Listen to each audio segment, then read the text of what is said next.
وأشهد أن لا إله إلا الله وحده لا شريك له وأشهد أن محمدا عبده ورسوله اللهم صل على محمد وعلى آل محمد كما صليت على إبراهيم وعلى آل إبراهيم إنك حميد مجيد اللهم بارك على محمد وعلى آل محمد كما باركت على إبراهيم وعلى آل إبراهيم إنك حميد مجيد أما بعد فإن خير الحديث كتاب الله وخير الهدي هدي محمد صلى الله عليه وسلم وشر الأمور محدثاتها وكل محدثة بدعة وكل بدعة ضلالة وكل ضلالة في النار رب اشرح لي صدري ويسر لي أمري واحلل عقدة من لساني يفقه قولي اللهم انفعنا بما علمتنا وعلمنا ما ينفعنا وزدنا علما رب أعوذ بك من همزات الشياطين وأعوذ بك رب أن يحضرون أما بعد فأعوذ بالله من الشيطان الرجيم بسم الله الرحمن الرحيم سيقول المخلفون إذا انطلقتم إلى مغانم لتأخذوها ذرونا نتبعكم يريدون أن يبدلوا كلام الله قل لن تتبعونا كذلكم قال الله من قبل فسيقولون بل تحسدوننا بل كانوا لا يفقهون إلا قليلا۔ احباب سے گزارش ہے کہ پہلے اگلی صفوں کو مکمل کیجیے اور جو پیچھے ساتھی بیٹھے ہیں بالخصوص آخری صفوں میں ٹیک لگا کر ان سے گزارش ہے آگے تشریف لیں تاکہ بعد میں آنے والوں سے کو تکلیف نہ ہو اور وہ آپ کی گردنیں نہ پھیلائیں۔ بارک اللہ فیک۔ دائیں بائیں بھی جگہ کافی خالی ہے، پہلے اسے مکمل کر لیجیے۔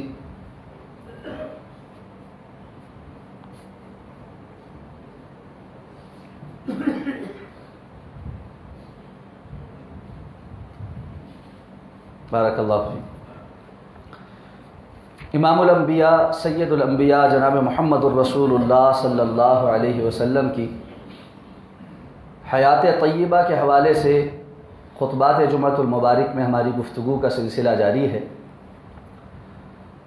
آج کے خطبہ جمعۃ المبارک کے ابتدائی حصے میں ہم سیرت کے حوالے سے ہی اپنے موضوع کو آگے بڑھائیں گے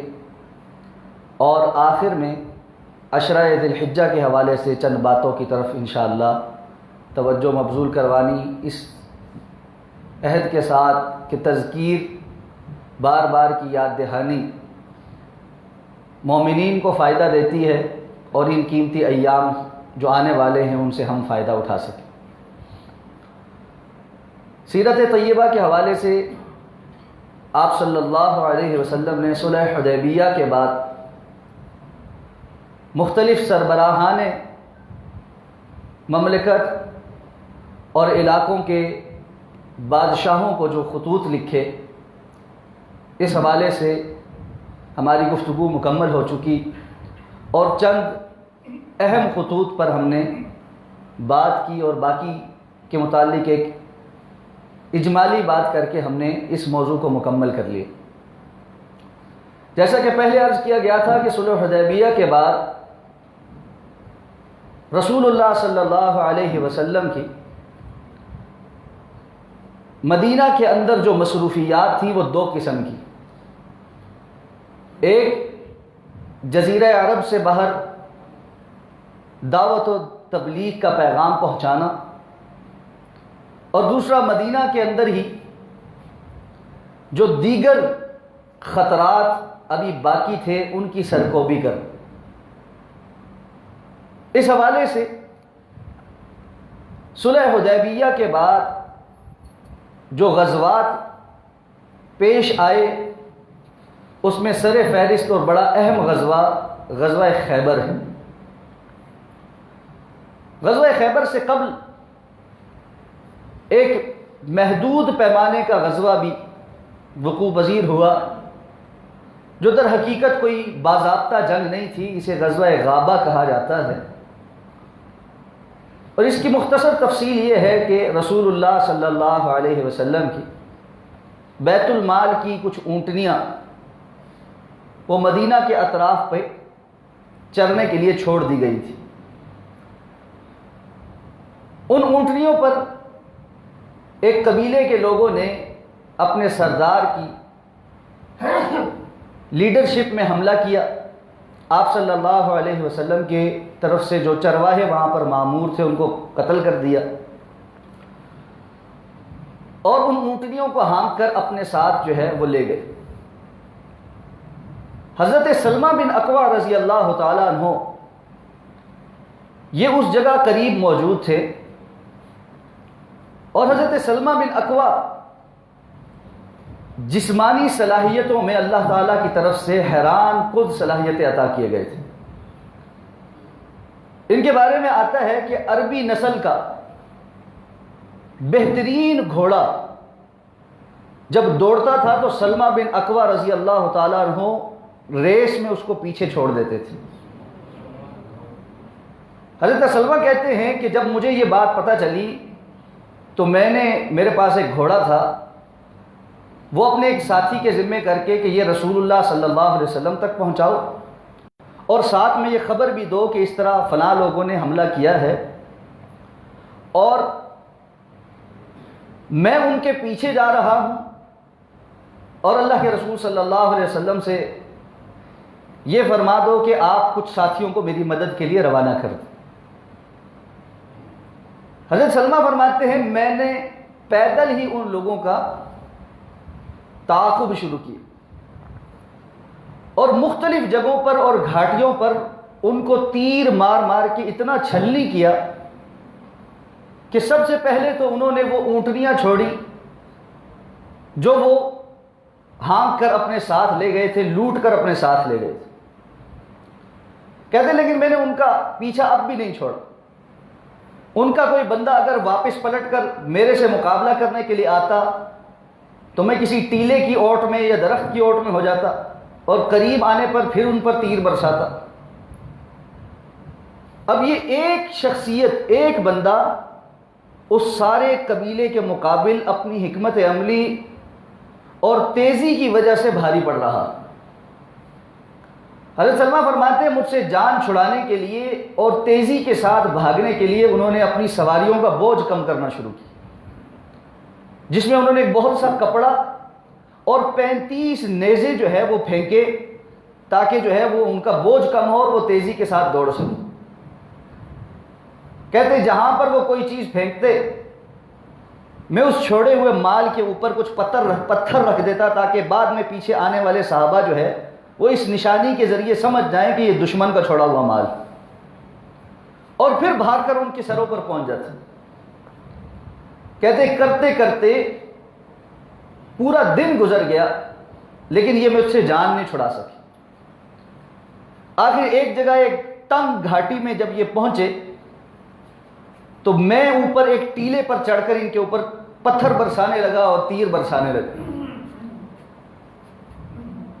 ایک جانب سے ان کے 4 لوگ میری طرف آئے تو میں نے اونچی آواز میں ان کو کہا کہ میں سلمہ بن اکوع ہوں، اور ان کی شہرت معروف تھی۔ اور کہنے لگے اگر میں دوڑوں گا تو تم میں سے کوئی میرے پیچھے آ نہیں سکے گا، اور تم میں سے کوئی اگر بھاگے گا تو جانتا ہے کہ مجھ سے بھاگ نہیں پائے گا۔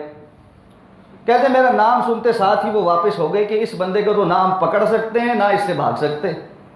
تو جان چھڑا کے وہ بھاگ گئے۔ یہاں تک کہ یہ تعاقب کا سلسلہ شام تک جاری رہا، اور کہتے ایک وادی میں پہنچ کر وہ ایک کنویں سے پانی پینا چاہتے تھے، لیکن سارا وقت میں نے اپنے تیروں سے انہیں وہ پانی نہیں پینے دیا۔ اس دوران کہتے ہیں رسول اللہ صلی اللہ علیہ وسلم تک بھی خبر پہنچی، اور پیچھے سے صحابہ کرام جو ہے وہ مدد کے لیے آئے۔ ان میں حضرت ابو قتادہ رضی اللہ تعالیٰ عنہ اور دیگر کچھ صحابہ سب سے پہلے پہنچے، اور پھر پیچھے پیچھے رسول اللہ صلی اللہ علیہ وسلم اپنے کچھ ساتھیوں کے ساتھ پہنچے۔ رسول اللہ صلی اللہ علیہ وسلم سے ملاقات پر میں نے سارا واقعہ سنایا، اور اس کے بعد اللہ کے رسول صلی اللہ علیہ وسلم سے فرمایا کہ اللہ کے رسول اگر آپ مجھے چند ساتھی دے دیں تو بنو غطفان میں اب یہ لوگ جا کر ٹھہرے ہوں گے، اور معلوم ہے بنو غطفان شروع سے ہی مسلمانوں کے مخالف تھے، اور مسلمانوں کے 3 بڑے دشمن، ان میں قریش، بنو غطفان اور یہود، یہ سر فہرست۔ تو میں وہاں جا کر چھاپا مار کر ان کے باقی لوگوں کو بھی گرفتار کر کے یہاں لے آؤں۔ اللہ کے رسول صلی اللہ علیہ وسلم نے مسکراتے ہوئے حضرت سلمہ کو کہا کہ سلمہ ذرا ہاتھ ٹھنڈا رکھ، تم نے ان کا کافی نقصان کر لیا، یعنی جو کچھ انہوں نے ہمارے ساتھ کیا تھا اس کے مقابل تم نے ان سے بہت بدلہ لے لی۔ ان کا مال سامان، ہماری اونٹنیاں، ایک بندے کے مقابل 3-4 بندے تم نے ان کے گرا دیے، زخمی تو بے تحاشا کی۔ اور پھر آپ نے فرمایا کہ آج کے دن ہمارے سواروں میں سب سے بہترین سوار ابو قتادہ ہے، اور ہمارے پیدل چلنے والے لوگوں میں سب سے بہترین سلمہ بن اکوع ہے۔ حضرت سلمہ فرماتے ہیں مجھے پھر رسول اللہ صلی اللہ علیہ وسلم نے اپنے ساتھ ہی اونٹنی پر سوار کیا، اور پھر واپس آ کر آپ صلی اللہ علیہ وسلم نے مجھے انعام و اکرام سے بھی نوازا۔ تو مومنین میں ایسے لوگ بھی پائے جاتے ہیں جو ایمانی جرت اور اللہ کی طرف سے عطا کردہ صلاحیتوں کا جب استعمال شروع کر دیں تو بسا اوقات تنہا ایک بندہ پورے جتھے کے مقابل کافی ہو جاتا ہے۔ ضرورت یہ ہے کہ ہم صحابہ کرام رضوان اللہ تعالی علیہم اجمعین کی زندگیوں سے یہ سبق سیکھیں، اور صحابہ میں یہ جو اصلی ہیرو تھے ان کے متعلق اپنے بچوں کو باخبر کریں کہ آج ہمارے آنے والی نسل ان انتہائی قیمتی ناموں سے محروم ہے، اور انہیں معلوم ہی نہیں کہ تاریخ اسلام میں کس قدر بڑے کارہائے نمایاں ایسی شخصیتوں نے سر انجام دیے ہیں جس کی دوسری کوئی مثال آج تک میسر نہیں آ سکتی۔ آج آپ کسی نوجوان سے پوچھیں تو یہ تو بتا سکے گا کہ یوسین بولٹ دنیا کا سب سے تیز ترین فرد ہے جو بھاگتا ہے اور گولڈ میڈلسٹ ہے، لیکن حضرت سلمہ بن اکوع رضی اللہ تعالیٰ عنہ کا نام شاید ہی کسی کو معلوم، اور شاید ہی تاریخ میں اس قدر تیز رفتار انسان موجود ہو کہ عربی گھوڑے کی جو رفتار ہے وہ 100 کلومیٹر پر آور سے زیادہ ہوتی ہے، 100 کلومیٹر فی گھنٹہ کی رفتار سے زیادہ دوڑتا ہے۔ ایسا انسان جو عربی گھوڑے کو پیچھے چھوڑتا ہو وہ غیر معمولی صلاحیت کا مالک۔ تو مسلمانوں میں ایسے ہیروز بھی پائے جاتے ہیں، ضرورت ہے کہ ہم اپنی آنے والی نسلوں کو ان کے متعلق باخبر کریں۔ غزوہ غابہ کے بعد جو اہم ترین غزوہ ہے وہ غزوہ خیبر ہے۔ صلح حدیبیہ کے بعد رسول اللہ صلی اللہ علیہ وسلم نے محرم تک اور محرم کے تقریباً یعنی نصف تک انتظار کیا، اور 15 محرم کے بعد آپ صلی اللہ علیہ وسلم نے خیبر کی طرف جو ہے وہ روانگی کا اعلان کیا۔ یہود ان کے 2 قبائل مدینہ کے اندر سے نکالے جا چکے، ہم پہلے تفصیل پڑھ چکے۔ ان میں سے بچے کچے لوگ بھی خیبر میں جمع ہیں، اور خیبر کے اپنے جو یہودی جہاں جو پہلے وہاں پرانے بستے ہیں وہ بھی وہاں پر موجود ہیں۔ یہود کی سب سے مضبوط آبادی یہ خیبر کے اندر ہے۔ خیبر کا علاقہ 2 حصوں میں تقسیم تھا، پہلے حصے میں 5 قلعے تھے اور دوسرے حصے میں 3 قلعے تھے، اور یہ مضبوط ترین قلعے تھے۔ خیبر کا یہ علاقہ پہاڑی علاقہ ہے، اور اس کے جو پتھر ہیں وہ بڑے نوکیلے قسم کے ہیں، اور پہلے حصے کے جو 5 قلعے تھے ان میں سے 3 قلعے بڑے اونچے پہاڑوں کے اوپر اور بڑے پرپیچ رستوں کے اوپر بنائے گئے تھے۔ اس وجہ سے یہ سمجھا جاتا تھا کہ خیبر جو ہے اس کو کبھی فتح نہیں کیا جا سکتا۔ یہود نے اسلحہ بھی اور خورد و نوش کا سامان بھی بڑی تعداد میں وہاں ہمیشہ سٹور کیا ہوتا تھا، دفاعی حکمت عملی بھی بڑی مضبوط تھی، اور اس کے ساتھ ساتھ وہاں پر موجود جو ان کے سردار تھے وہ بھی بڑے جنگجو تھے، جن میں سے معروف نام مرحب کا ہے، کہ جس کے متعلق یہ کہا جاتا تھا کہ 1000 بندہ مقابل ہو اور مرحب تنہا ہو تو وہ 1000 بندوں پر بھاری، کسی جنگ میں نہیں ہارا تھا، کسی دو بدو لڑائی میں اس کو کوئی شکست نہیں دے سکا تھا۔ اس قسم کی کیفیت میں رسول اللہ صلی اللہ علیہ وسلم نے یہ فیصلہ فرمایا تھا کہ ہم نے خیبر کی طرف جانا۔ اس معاملے میں اللہ کی طرف سے یہ بھی حکم آ چکا تھا، سَيَقُولُ الْمُخَلَّفُونَ إِذَا انطَلَقْتُمْ إِلَىٰ مَغَانِمَ لِتَأْخُذُوهَا ذَرُونَا نَتَّبِعْكُمْ۔ منافقین اور کمزور ایمان والے جو صلح حدیبیہ میں شریک نہیں ہوئے تھے وہ اس خیبر کے معاملے میں آپ کے ساتھ نہیں جائیں گے، اس لیے آپ نے اعلان کیا کہ جو لوگ صلح حدیبیہ میں شریک ہوئے تھے صرف وہی میرے ساتھ جائیں گے۔ باوجود اس کے کہ انہوں نے خواہش کا اظہار کیا کہ ہم بھی ساتھ جانا چاہتے ہیں، اس لیے کہ سورہ الفتح میں اللہ تعالیٰ نے اس فتح کی نوید پہلے سنا دی تھی، تو ان کو یقین تھا کہ اب اللہ کے رسول کو فتح نصیب ہوگی، اور ساتھ میں قرآن میں اللہ نے یہ بھی نوید سنائی تھی وَمَغَانِمَ كَثِيرَةً تَأْخُذُونَهَا، اللہ ایک ایسی جگہ تمہیں عطا کرے گا، فتح یاب کرے گا جہاں تمہیں کثرت کے ساتھ مال غنیمت ملے۔ یہ کہنے لگے ہمیں بھی اس مال غنیمت میں حصہ لینے کے لیے اپنے ساتھ چلنے دیجیے۔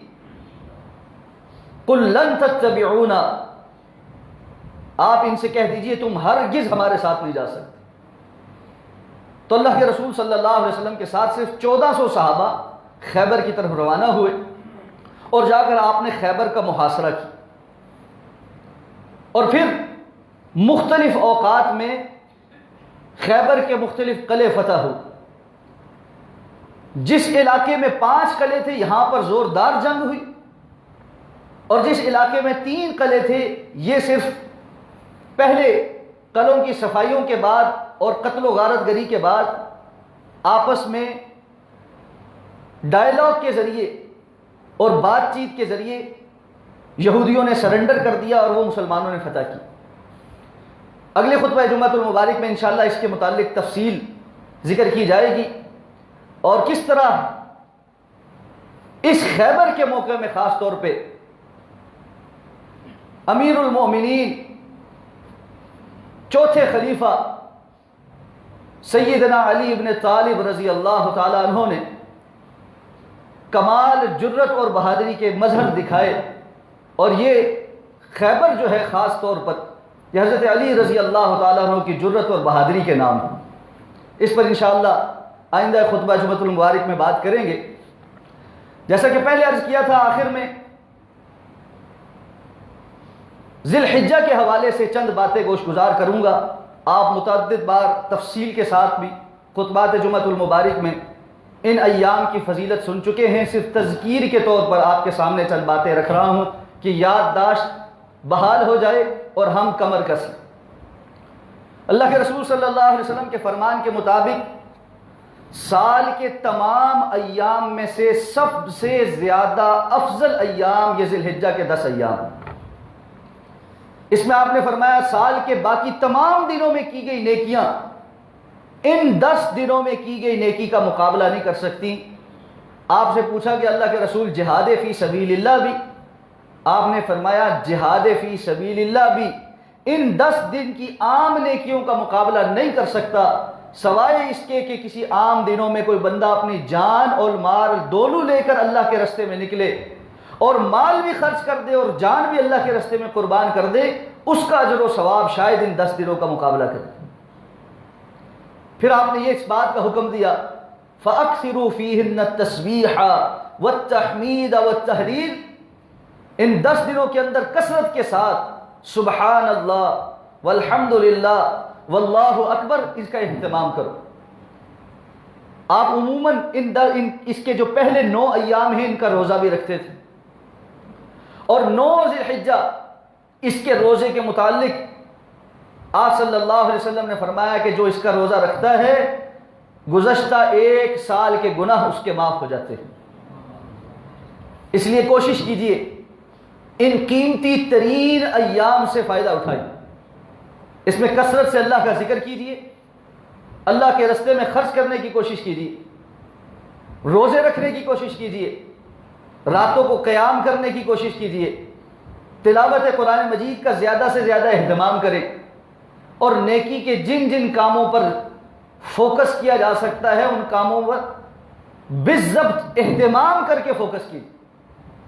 ایک ہے عام روٹین میں نیکی کرنا، اور ایک یہ ہے کہ ان خاص ایام کے لیے بالخصوص تیاری کرنا اور اپنا ایک پورا پلاننگ کے ساتھ اپنا ایک ٹائم ٹیبل بنانا، اس کی کوشش کیجیے۔ اسی طرح 10 ذی الحجہ کو عید الاضحیٰ کا دن ہے، قربانی کا دن ہے۔ رسول اللہ صلی اللہ علیہ وسلم نے فرمایا جس کا قربانی کرنے کا ارادہ ہو وہ 1 ذی الحجہ سے لے کر اپنی قربانی کرنے تک نہ بال کٹوائے نہ ناخن ترشوائے۔ تو اس سے پہلے 1 ذی الحجہ کا چاند نظر آنے سے پہلے اپنی حجامت وغیرہ بنوا لیں، ناخن کٹوا لیں، تیاری کریں، اور جو قربانی کرنے کا ارادہ رکھتا ہے وہ ان 10 دنوں کے اندر جب تک اپنا جانور ذبح نہ کر لے اس وقت تک نہ بال ترشوائے نہ ناخن کٹوائے۔ قربانی کے حوالے سے انشاءاللہ چند ایک ضروری احکام و مسائل اگلے جمعہ جو ہے خطبہ جمعۃ المبارک میں شامل کریں گے۔ اللہ تعالیٰ سے اس دعا کے ساتھ اللہ ہمیں یہ قیمتی اور بہترین دن نصیب بھی فرمائے، محنت کرنے کی توفیق بھی عطا فرمائے، اور زیادہ سے زیادہ ان قیمتی ایام سے استفادہ حاصل کرنے کی توفیق عطا فرمائے۔ اقول قولی ھذا واستغفر اللہ لی ولکم ولسائر المسلمین برحمتک یا ارحم الراحمین۔